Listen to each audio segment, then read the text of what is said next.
Bonjour tout le monde, avec vous Linda Agdader. C'est la fin des vacances, j'espère que vous avez passé de bonnes vacances, de bonnes fêtes. C'est la rentrée scolaire et j'ai reçu une demande d'une certaine abonnée voulant réaliser un pain mais sans pétrissage. C'est ce que j'ai décidé de réaliser avec vous aujourd'hui, un pain très facile à réaliser, on n'a pas besoin de pétrin ni de batteur et aussi un pain très léger. Suivez-moi, nous allons passer à la réalisation. Pour la réalisation de notre pain, j'aurai besoin bien sûr de farine, j'aurai besoin de sucre, levure boulangère, de beurre, de lait en poudre. Vous pouvez remplacer ça par du lait normal. Je vous mettrai tout à l'heure tous les ingrédients et les mesures dans la barre d'infos et aussi la quantité qu'on pourra remplacer avec le lait en poudre. J'aurai besoin d'œufs, de sucre et de lait tiède. Tout d'abord, nous allons commencer par réaliser le levain. Tout d'abord, comme je vous ai dit, je vais réaliser le levain. Là, j'ai de l'eau tiède. Je vais ajouter une cuillère à café de sucre. Et je vais ajouter un paquet de levure boulangère.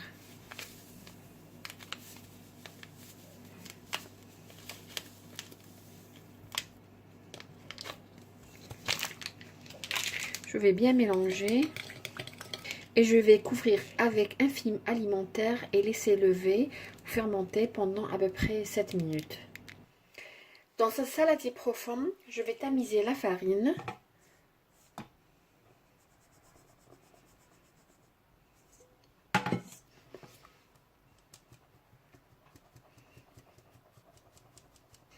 Je vais tamiser le lait en poudre. Je vais bien mélanger. Comme je vous ai dit, nous n'avons pas besoin de pétrin ou de batteur. Nous allons tout simplement utiliser une spatule ou une cuillère en bois. Là, je vais ajouter une cuillère à café de sel.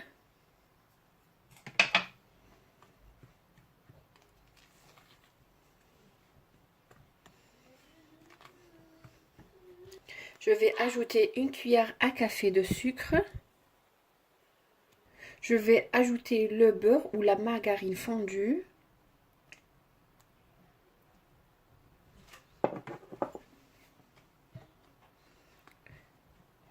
Je vais ajouter l'œuf battu. Et là, à la fin, nous allons ajouter le levain.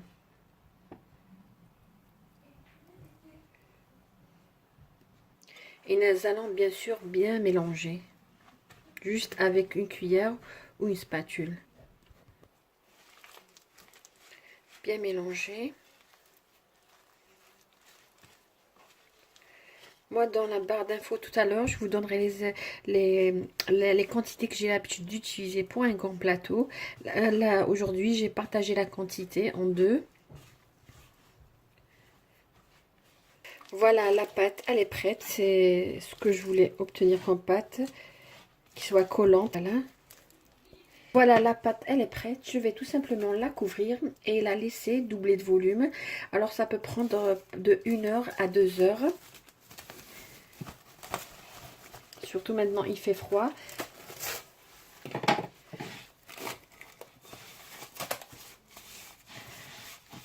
Là, je vais la mettre tout simplement dans mon four et la laisser gonfler et doubler de volume.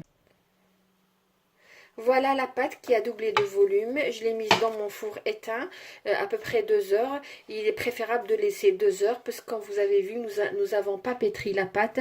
Elle a besoin alors de repos. Là, je vais tout simplement mettre un peu de farine et enlever la pâte du saladier.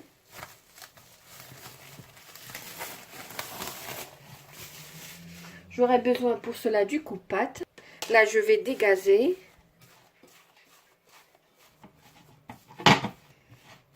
Je vais mettre un peu de farine. Puisque comme vous savez, la pâte, elle est collante. Nous allons essayer de former une boule.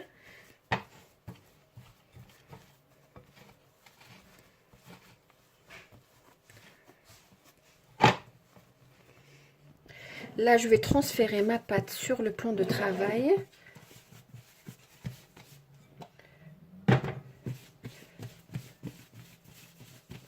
pour nous faciliter la tâche, pour avoir, comme je vous ai dit, je vais partager la pâte en plusieurs boules. Alors vous pouvez tout simplement la méthode d'une semaine, c'est-à-dire des petites boules, ou tout simplement vous pouvez étaler votre pâte en réalisant un boudin et couper à l'aide du coupe-pâte.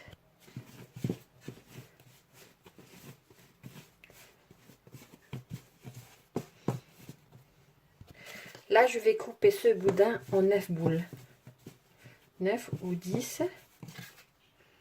Voilà, pour vous faciliter la tâche.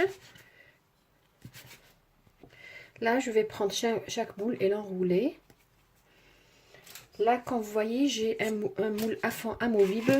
Je souhaiterais obtenir un pain dont la forme ressemble à le nid d'abeille. J'ai mis du papier cuisson. Je vais mettre un peu d'huile sur les parois et fariner. Voilà.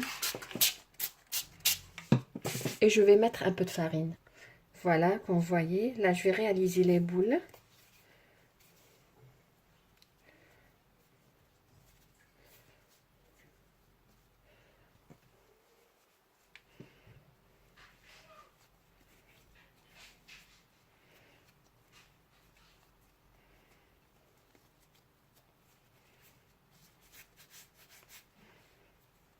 Voilà.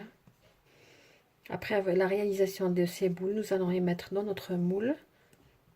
Après avoir façonné les boules, nous allons tout simplement les répartir dans notre moule.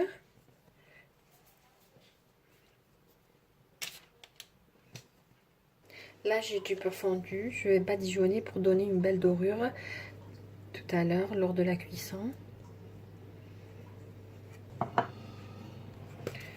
Là, comme je vous ai dit, je vais couvrir et les laisser encore reposer à peu près pendant 30 minutes.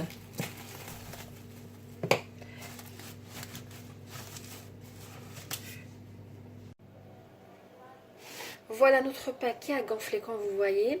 Alors, comme je vous ai dit, j'ai deux fours. Je l'ai mis dans le four d'en haut.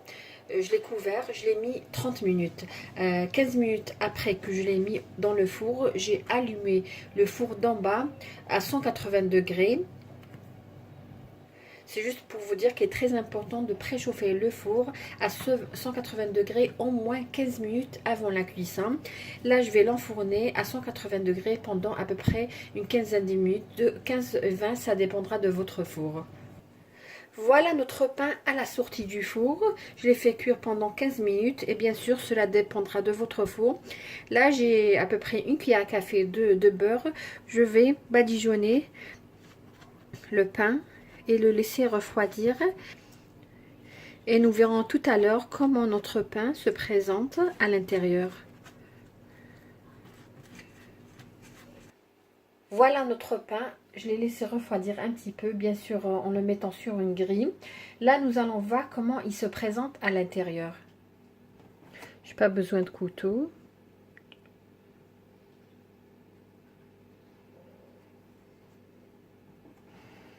Il est un petit peu chaud.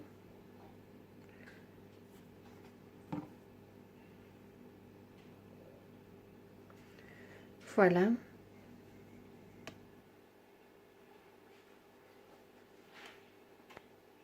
Voilà comment il se présente à l'intérieur. Il est vraiment moelleux, bien aéré.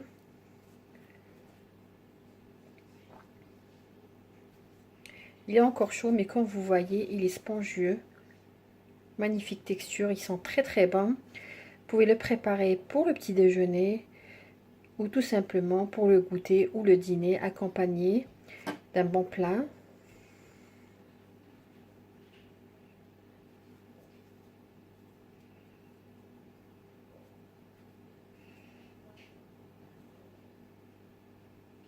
Voilà, on est arrivé à la fin de la vidéo d'aujourd'hui qui était un pain sans pétrissage comme vous avez vu.